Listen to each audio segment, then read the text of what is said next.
हर किसी की अपनी इच्छा होती है, अपनी आस्था होती है, वो जा सकता है। लेकिन वारिस पठान जी, जैसे ही प्रधानमंत्री या बीजेपी से कोई भी मंदिर की बात करता है तो बहुत खलबली मच जाती है विपक्ष के खेमे में। ऐसा क्यों होता है? कुछ लोगों का कहना है कि ये दो समुदायों के बीच कोई खिंचाव पैदा कर देता है। अगर कोई मंदिर जाता है तो खिंचाव हो जाता है, कोई मस्जिद जाता है तो खिंचाव हो जाता है, कोई गुरुद्वारे जाता है तो क्या खिंचाव हो जाता है? ये कौन सा आर्ग्यूमेंट है वारिस पठान जी?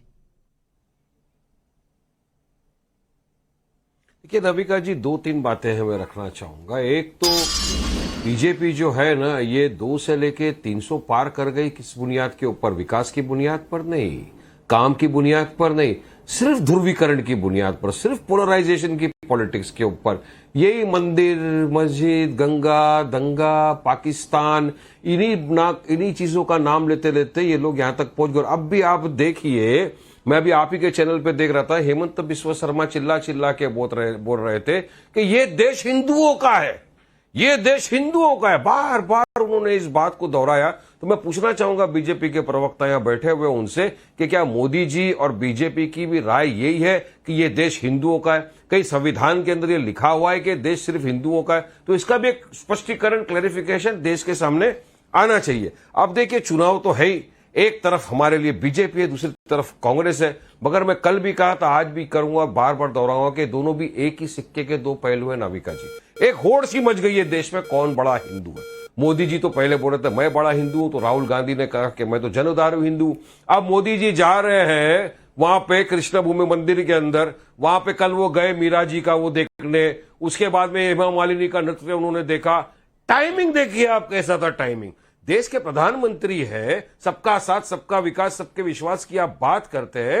एक दिन पहले कल राजस्थान के अंदर चुनाव होना है, 3-4 दिन के बाद तेलंगाना के अंदर चुनाव होना है। तो क्या ये सीधा सीधा ध्रुवीकरण आपको नहीं दिख रहा है? 1 साल पहले नहीं गए, 2 साल पहले नहीं गए, अभी गए, और पहली बार गए, बहुत लोग गए।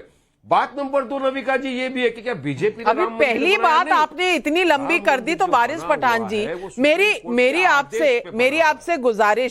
मेरी आपसे गुजारिश है कि आप मंदिर मस्जिद कहते हैं वहां तक तो ठीक है, लेकिन आप गंगा के साथ दंगा कहते हैं तो उस पर सेक्युलरिज्म की चादर मत ओढ़िएगा। गंगा के साथ दंगा राइम करता है, ये पोइट्री का शब्द नहीं है। गंगा कई लोगों के लिए पावन है, तो किसी की भी भावनाओं को ठेस ना पहुंचे। मैं चाहूंगी कि आप इस तरह की इस तरह की जुगलबंदी मत किया। चाहे भावनाएं, चाहे मोदी जी की हो, चाहे नाविका जी की हो या वारिस पठान की हो, भावना का सबको कदर करना चाहिए।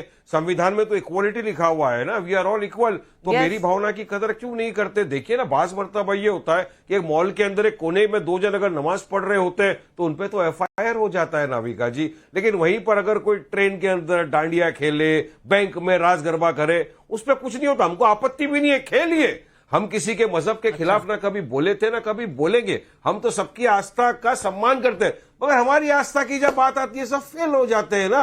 और कांग्रेस जो सेक्युलरिज्म की बात मुझे मत बोलिए, ये जो चैंपियंस ऑफ सेक्युलरिज्म अपने आप को बोल रहे हैं ना, इतने वर्षों से 75 साल से देश में राज किए, इनको 90% मुसलमानों के वोट चाहिए नविका जी। मगर मुसलमानों के लिए करना क्या है? अभी आप हम सबने देखा ना, मध्य प्रदेश का चुनाव हुआ, 230 सीटें थी नविका जी। बिल्कुल, जितनी संख्या भारी उसकी उतनी हिस्सेदारी, इन्हीं के अल्फाज है।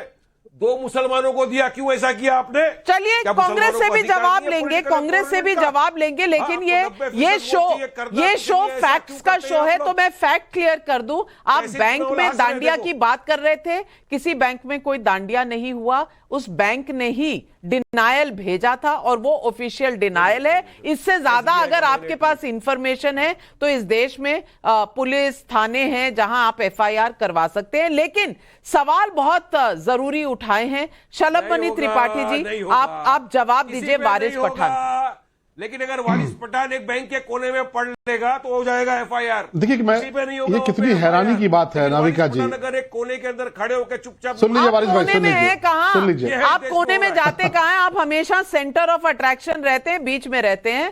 शलभमणि त्रिपाठी जी की का जवाब सुन लीजिए। नाविका जी, मैं तो हैरान हूं कि वारिस भाई ने किस प्रकार से भगवान श्री कृष्ण के जन्म स्थान का जो प्रधानमंत्री ने जाके वहां पर जो जाके वहां दर्शन किया है, किस प्रकार से उसको ध्रुवीकरण से जोड़ रहे हैं। भगवान श्री कृष्ण का नाम क्या ध्रुवीकरण से जुड़ता है? भगवान राम के नाम पे क्या ध्रुवीकरण होता है?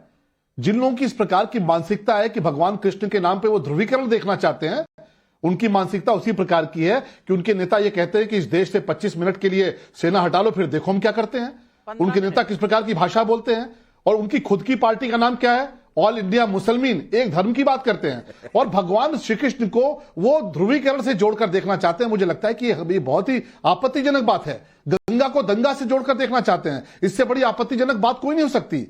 आज अगर प्रधानमंत्री जी जा रहे हैं वहां पर, आज क्या मथुरा को आज नहीं हजारों सालों से लोग जानते हैं कि भगवान श्री कृष्ण का जन्म स्थान है, आप उसको बिठा देंगे क्या?